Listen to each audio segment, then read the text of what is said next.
Halo guys, Assalamualaikum warahmatullahi wabarakatuh.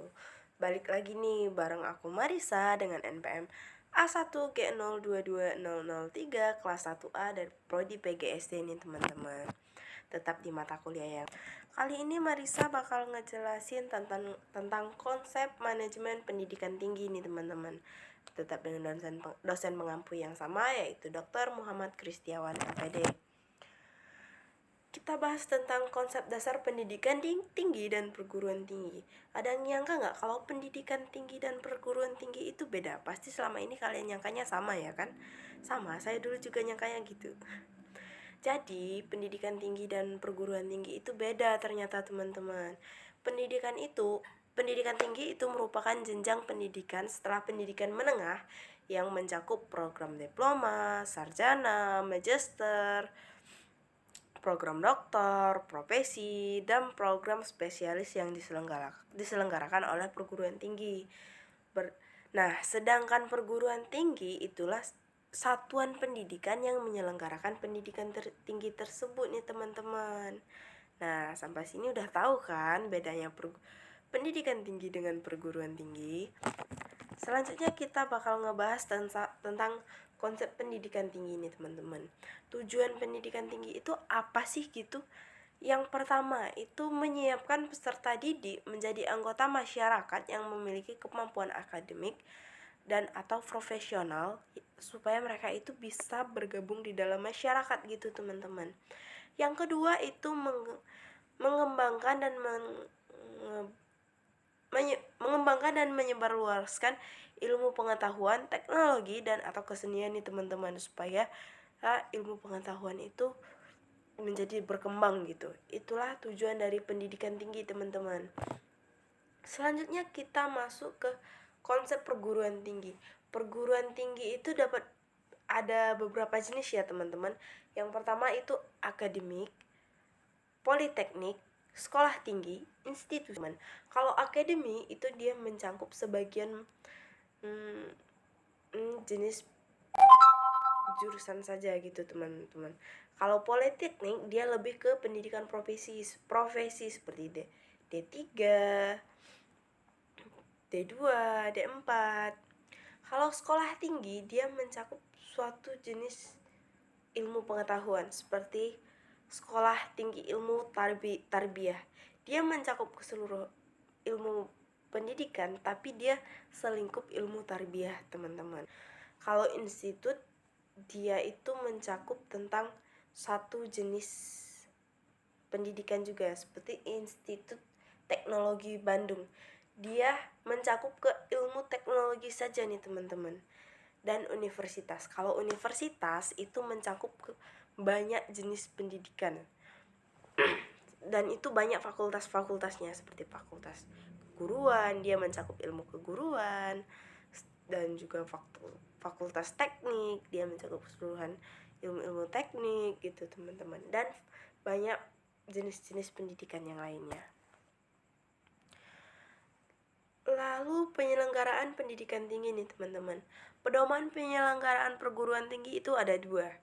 Yang pertama itu yuridisi dan hukum serta perundang-undangan yang terdiri atas Undang-Undang Nomor 20 Tahun 2003 tentang Sisdiknas, Undang-Undang Nomor 12 Tahun 2012 tentang Dikti, Peraturan Perundang-undangan Nomor 4 Tahun 2014 serta Permendikti. Yang kedua itu teori-teori dan ilmu pengetahuan berupa buku dan karya ilmiah atau jurnal hasil penelitian teman-teman. Selanjutnya itu manajemen perguruan tinggi. Manajemen perguruan tinggi itu ada 4 sama seperti yang sudah dijelaskan tentang di sebelum-sebelumnya fungsi-fungsi manajemen teman-teman. Yang pertama ada perencanaan. Perencanaan program adalah merencanakan program kerja termasuk perencanaan anggaran, baik perencanaan 5 tahun atau perencanaan tahunan teman-teman.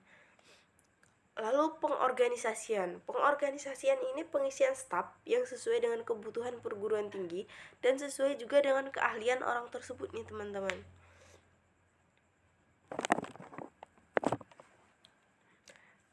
Yang ketiga itu penggerakan. Penggerakan itu berupa menggerakkan seluruh staf yang sudah ditunjuk untuk bekerja sesuai dengan bidangnya masing-masing supaya semua pekerjaan itu berjalan dengan lancar nih teman-teman. Selanjutnya itu yang keempat atau yang terakhir juga pengawasan. Pengawasan itu proses pengukuran dan penilaian serta memutuskan perlu atau tidak tindak lanjutan dalam mengatasi hal-hal yang sudah dijalankan, teman-teman. Selanjutnya dimensi makna perguruan tinggi nih teman-teman. Ada beberapa dimensi makna. Yang pertama itu dimensi etis. Dimensi etis ini mencakup tentang nilai moral dan juga nilai etis nih teman-teman. Di sini peran universitas pada perlindungan martabat manusia serta pada tanggung jawab moral penemuan ilmu, pengetahuan, dan teknologi nih teman-teman. Yang kedua itu dimensi keilmuan. Dimensi keilmuan ini mencakup tentang pengembangan dan menyebarkan ilmu pengetahuan, teknologi, dan kebudayaan dengan proses belajar mengajar, penelitian, dan pengabdian kepada masyarakat nih teman-teman. Selanjutnya dimensi pendidikan. Dimensi pendidikan adalah proses penyiapan manusia muda menjadi manusia dewasa supaya mereka bisa terjun ke masyarakat dan ilmu-ilmu yang mereka sudah dapatkan di universitas gitu teman-teman. Selanjutnya itu dimensi sosial. Nah, dengan adanya perguruan tinggi diharapkan kehidupan demokrasi itu bisa ditingkatkan dan martabat manusia akan lebih dihargai, teman-teman. Selanjutnya dimensi korporasi. Perguruan tinggi memiliki dan mengelola berbagai sumber daya seperti manusia, barang-barang, peralatan, keuangan, dan juga metode. Perguruan tinggi perlu memperkenalkan produknya pada masyarakat agar dikenal dan dapat dipergunakan oleh masyarakat luas nih teman-teman. Selanjutnya perguruan tinggi dan tantangan globalisasi. Globalisasi kita tidak bisa memungkirinya ya teman-teman. Begitu cepat perkembangan teknologi, globalisasi juga semakin meningkat. Globalisasi berpengaruh pada satuan tingkah laku manusia dan berdampak dalam tingkat berbeda pada budaya, masyarakat, dan juga manusia nih teman-teman. Globalisasi itu memiliki dampak yang positif dan juga memiliki dampak yang negatif. Bisa menjadi nilai lebih dan juga bisa menjadi tantangan nih teman-teman.